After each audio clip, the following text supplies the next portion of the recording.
Welcome back. All right, so free agent day in the National Hockey League and Canada Day. So happy Canada Day once again to Canadians watching everywhere. But I'm wearing the money the penny bags Monopoly jersey that I like to wear when we're talking about big money. But the interesting thing is that so far, less than 300 million is the total of all these contracts on the board. Last year, on the first day of free agency, 1.2 billion dollars in contracts handed out that first day. So looking at what teams did, Philadelphia's been busy. They signed Juleson 1 year, 900,000. Dvorak 1 year at 5.4 million. I'm honestly surprised at Dvorak's cap hit being as high as it is, but again, teams get value where they get it. Vladar 2 years at 3.35 million per. I think that's a good contract for Vladar. I think that goaltending's been an issue in Philly for a while. Dan Vladar should help to steady that a little bit. I know his numbers weren't great in Calgary, but I thought he had a pretty good year with Calgary. And Gilbert signs there as well, a 1 year, $875,000 cap hit for Gilbert. Vancouver, of course, the big news. Brock Besser is staying in Vancouver, a 7 year extension, $7.25 million cap hit. And the word was he had rejected an $8 million cap hit on a 4 year deal prior to that. So, you know what? That's perfectly fine. Probably less than he might have got offered elsewhere. Or maybe he got offered, from around and he realized the offers weren't as good as he might have thought. Who knows? But either way, he's staying in Vancouver. Everything's great there. LA has been busy. 5 names on the board for LA, starting with Anton Forsberg in net. 2 year extension, or I want to say extension. I've been saying extension so much lately. The word wants to come out. Anyways, 2 year contract for Forsberg, $2.5 million cap hit for him. Corey Perry, it's a 1 year contract, which pays up to $4 million with all the bonuses. It is a $2 million salary for him, so the cap hit will be $2 million this season. Armia has signed with the LA Kings a 2 year deal, $2.5 million cap hit, and then they got a couple of blue liners as well. Cody Ceci, a 4 year deal, $4.5 million cap hit. That seems high, personally. And then Dumoulin signs a 3 year extension, $4 million cap hit for Dumoulin. So LA's been aggressive, and over the next few days, we can look at which teams have a bunch of cap space and which ones don't.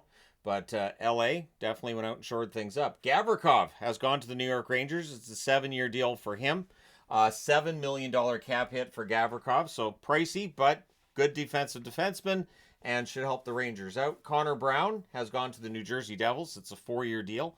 $3 million cap hit for Connor Brown. Michael Pezzetta is a Toronto Maple Leaf. 2 year deal for Pezzetta. The cap hit, $787,500 for Pezzetta. Fourth line player likely ends up playing that agitator role that Reeves had played for them over the last couple of years. And Boston spent a lot of money, and we'll see how it goes. There are a couple here there's one here that's eyebrow raising to me. Not Asimont. Asimont, 2 years at $1.45 million. He's a good bottom six player. Jeannot, 5 years at $3.4 million. That seems like a lot in both terms of cap hit and contract length. Jordan Harris signs a contract with Boston, 1 year at $825,000. Sean Corrali returns to Boston. Good. 2 years for Corrali, $1.85 million cap hit for him. Matej Blumel signs with them as well, 1 year, $875,000. So Boston spent some money today. Are they a playoff team next year? Maybe, but I don't think so. But either way, Ryan Lindgren is off to Seattle. Ryan Lindgren signs a 4 year deal there, $4.5 million cap hit. Matt Murray signs there as well, 1 year, $1 million for the 2-time Cup winner with the Pittsburgh Penguins. Parker Wotherspoon off to the Penguins, 2 years, $1 million cap hit there. They also kept Connor Dewar. He's sticking around. The New York Islanders, mildly busy today. David Riddick comes in as the backup. 1 year, $1 million contract for him. Jonathan Drouin signs a 2 year deal with the New York Islanders worth $4 million per season. And they add Ethan Bear on the blue line, 1 year at league minimum of $775,000. Nick Bukestad is off to St. Louis, 2 years at a $1.75 million cap hit. The Montreal Canadiens shoring up the AHL franchise, adding Kakinen in net, 1 year, $1.15 million. Remember, they just traded Primo, so Kakinen will fill that role for Laval. And Sammy Blais, 1 year league minimum at the NHL level. He'll very likely be playing in Laval. And as he showed in Abbotsford this year, he can be a useful player for a team that's on their way to the Calder Cup. Utah, a little busy today. Brandon Tanev, 3 years at $2.5 million. The cap hit there. Brandon Tanev, one of a favorite of mine because the effort is always there, and he's fearless on the ice. Nate Schmidt's also gone to Utah. 3 years, $3.5 million cap hit. So there's a cup ring that they just added to the team. And Perunovic, who wasn't qualified yesterday, is now a little bit richer today. He gets a 1-year deal with Utah worth $775,000, which remains the league minimum for a couple of years yet. Ole Luxel, very likely to end up in the the AHL for Ottawa. $775,000 at the NHL level, $450,000 at the AHL level. If he spends the whole year down there, he gets $500,000. Dylan Coghlan is back to Vegas, 1 year at league minimum, $775,000. The Detroit Red Wings have added Jacob Bernard Docker, 1 year, $875,000 for depth defense. James Van Riemsdyk goes to Detroit, 1 year, $1 million contract. A bit of a rough year this past year for Van Riemsdyk. Remember, if a contract is $1 million or below, there is virtually no risk to that contract because in the event a player doesn't make the NHL team, you can put him on waivers, send him to the minors. But yeah, with the salary cap being where it is, $1 million cap hit's no big deal. Perbix has found himself a home with the Nashville Predators, 2 years, $2.75 million cap hit. I think that's reasonable for Perbix. Petrie signs on with Florida. So there's next year's veteran that's trying to win a Stanley Cup.